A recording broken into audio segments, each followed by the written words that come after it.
D'ici la fin de cette vidéo, vous allez comprendre que le gouvernement du Canada ne va pas revenir sur ses décisions. C'est-à-dire qu'il n'y aura pas de retour en arrière selon moi. Le Canada va littéralement arrêter l'immigration petit à petit. Hello tout le monde, j'espère que vous allez bien. Bienvenue sur l'éveil ivoirien. Aujourd'hui, nous allons parler de pourquoi est-ce que le gouvernement du Canada a décidé d'arrêter ces lois qui favorisaient l'immigration. Petite mise en contexte, faut savoir qu'à l'époque, genre vraiment avant 2017-2018, il n'y a pas beaucoup de gens qui s'intéressaient réellement à l'immigration au Canada.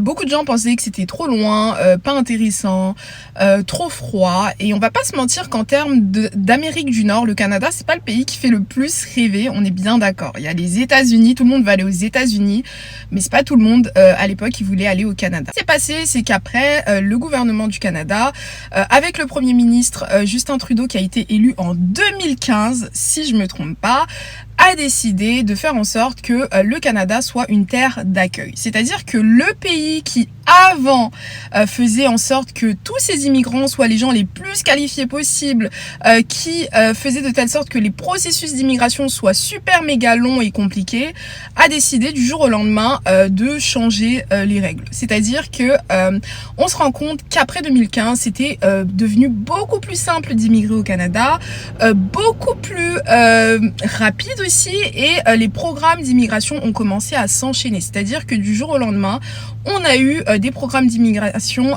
par-ci par-là avec quasiment n'importe qui en réalité peut immigrer au Canada, et ce depuis 2015, 2016, 2017, bref. Le tournant décisif s'est effectué après la Covid, c'est-à-dire qu'en 2022-2023, il y a eu plus de 2 millions de personnes qui ont immigré au Canada, ce qui est un truc de malade. N'oublions pas qu'avant ces années, le Canada avait une population de moins de 40 millions de personnes, alors que c'est le deuxième pays le plus grand au monde en termes de superficie. Donc du jour au lendemain, les services de santé ont commencé à être débordés. En fait, tout a augmenté en même temps que l'inflation. Plus le nombre de personnes qui sont arrivées au Canada, il n'y avait pas assez de logements. Donc je dis il n'y avait pas, mais il y en a toujours pas assez. On se comprend bien en 2024. En fait, tout ce qui est services publics ont commencé à se dégrader. Et qui dit immigration dit concurrence. Qui dit immigration dit beaucoup moins de boulot pour tout le monde, et qui dit immigration non contrôlée dit aussi que la vie devient de plus en plus difficile pour tout le monde, pour les Canadiens, pour les résidents permanents, pour les immigrants qui arrivent. Et donc en fait, on va très vite se rendre compte, donc depuis 2023-2024, que le gouvernement du Canada a fait n'importe quoi, mais vraiment n'importe quoi. C'est-à-dire que dans cette société capitaliste qui est celle du Canada, on décide de faire venir quasiment 1 million de personnes chaque année, mais on ne décide pas de construire des logements, parce que ce sont les entrepreneurs qui sont censés construire des logements. On décide de faire venir plus d'1 million de personnes par jour, mais on ne pense pas en réalité à demander aux entreprises de combien de personnes exactement ils ont besoin. Donc on part du principe que le Canada est un pays qui a besoin d'immigration car les entreprises n'arrivent pas à trouver du monde. Donc on parlait de pénurie de main d'œuvre, mais on fait venir tellement de monde que finalement les entreprises ont beaucoup trop de personnes sur la main, donc ne peuvent pas embaucher tout le monde. Donc en gros, c'était du n'importe quoi, et ça l'est toujours malheureusement. Et ce qui s'est passé, c'est que les économistes ont commencé à tirer la sonnette d'alarme. Donc le Canada est devenu le pays du G7 ayant la population la plus grandissante, et ce uniquement grâce à l'immigration. Donc ça fait littéralement peur. En plus de ça, le Canada est le deuxième pays, si je me trompe pas, du G20 à avoir un taux d'inflation qui est le plus élevé, juste derrière le Royaume-Uni, pardon. Et donc ça fait que vous avez d'une part des spécialistes qui commencent à s'inquiéter, mais vous avez surtout une population canadienne qui est à bout. Et voilà pourquoi le gouvernement du Canada a décidé d'arrêter l'immigration. Et je pense que d'ici la fin de cette vidéo, vous allez comprendre que le gouvernement du Canada ne va pas revenir sur ses décisions. C'est-à-dire qu'il n'y aura pas de retour en arrière selon moi. Le Canada va littéralement arrêter l'immigration petit à petit. Ce qui se passe et ce que personne ne vous explique, c'est qu'en octobre 2025, il y aura les élections. Depuis 2015, le Premier ministre Justin Trudeau est au pouvoir. Depuis 2015, l'immigration a augmenté, l'inflation a augmenté, il n'y a plus de boulot, il n'y a plus de logement pour tout le monde. Donc les personnes, donc les Canadiens, ceux qui ont la possibilité de voter, en ont marre. Ils veulent que Justin Trudeau et son parti politique, donc si je me trompe pas, ce sont les libéraux, quittent le pouvoir. Et donc voilà pourquoi le gouvernement du Canada ne peut pas revenir en arrière à cause des échéances politiques. Si tout de suite ils veulent de nouveau favoriser l'immigration parce qu'ils pensent sincèrement que le Canada a besoin d'autant de monde, ils ne se feront pas voter. Donc là, leur objectif, donc depuis quelques mois, c'est de montrer au Canada qu'ils ont compris qu'il y avait beaucoup trop de monde et que tout le monde était fatigué, que tout le monde était énervé. Et donc, ils ont décidé de faire retour en arrière. Et l'objectif de toutes ces décisions, c'est tout simplement de se faire réélire en octobre 2025. C'est aussi simple que ça. Il n'y a rien qui motive plus un homme politique que les élections. Et donc, voilà, c'est dit, c'est fait.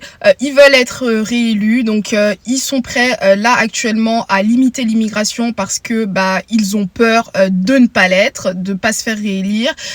Toutes les personnes qui pensent sincèrement que après quelques mois ou après quelques années, le gouvernement du Canada va redécider de favoriser l'immigration, moi je pense que ce sera 100% non. Il n'y aura pas de retour en arrière. Pourquoi? Parce que déjà de 1, partons du principe que tous ces millions de personnes qui sont arrivées au Canada depuis 2020 vont faire venir les membres de leur famille, vont faire des enfants, ainsi de suite. Donc ça veut dire que il y aura, qu'on le veuille ou non, assez de population sur du long terme. En plus, n'oublions pas que c'est extrêmement difficile de créer de nouveaux emplois et c'est extrêmement difficile de créer de nouveaux logements. Ça prend du temps. Donc, entre le moment où tu as l'envie de créer ta société, tu as l'envie que ta société elle fonctionne, ou tu as l'envie de créer de nouveaux emplois et le moment où ces emplois-là sont disponibles sur le marché, c'est des mois, voire des années. Pareil pour les logements. Entre le moment où tu as envie de construire de nouveaux bâtiments et les moments où tu as envie de les faire louer à des personnes, ça prend des mois et des mois. Et le problème, c'est que la population grandissante de jour en jour n'a pas le temps d'attendre que des emplois soient créés ou que des logements soient disponibles. Et ça fait que, en réalité, si vous réfléchissez 2 secondes, vous allez avoir énormément pitié des Canadiens. Et moi, je vais pas vous mentir que des fois, quand je parle à des Canadiens qui sont nés au Canada, qui ont grandi au Canada, qui sont là depuis des générations et des générations, j'ai tout simplement énormément de peine pour eux parce que c'est eux qui ont vu leur Canada changer dans tous les sens du terme, que ce soit en termes de la criminalité.